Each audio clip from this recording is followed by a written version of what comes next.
கம்பம் ரோட்டில் உள்ள அனுமந்தம்பட்டியில் நவீன் அப்படின்ற ஒரு தென்னந்தோப்பில் நான் உரம் வச்ச மாணிக்கு ஒரு வீடியோ உங்கள் ஷேர் பண்ணியிருந்தேன். இன்றைக்கி அது ரிசல்ட் எனக்கு பார்க்குறக்கா வந்திருக்கேன். அந்த ஓனரே பார்த்தீங்கன்னா பல வருஷமாக விவசாயம் பண்ணுறாரு.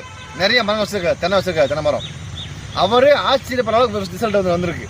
இங்கே பாருங்கள், தென்னை மரத்தில் ஒவ்வொரு காயும் உதிராமல் அப்படியே ரிசல்ட் ஆகிருக்கு. நம்ம இந்தியா குரோவோட பூவஸ்திரா குரோமேஜிக்கு அப்படின்றத மரத்துக்கு 100 கிராம் வச்சு விட்டோம். ஒரு காய் உதிரல. இங்கே பாருங்கள், ஒரு காயில் பெருசு பெருசாக பாருங்கள், எவ்வளோ காய் பாருங்கள். இதுக்கெல்லாம் மேலே பாருங்களேன், இந்த மாதிரி பாருங்களேன், அடுக்கடுக்கான காய்கள்.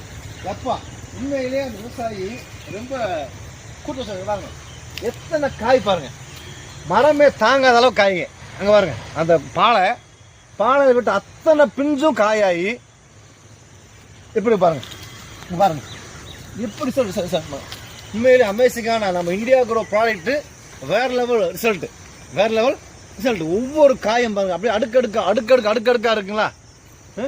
இங்கே பாருங்க, அதுக்கெல்லாம் இங்கே பாருங்க, இந்த மரம் பாருங்க. ஏன்னா ரொம்ப சந்தோஷமா உங்களோட ஷேர் பண்ண ரொம்ப சந்தோஷமா இருக்கு எனக்கு. இங்கே பாருங்க எத்தனை காய் பாருங்க.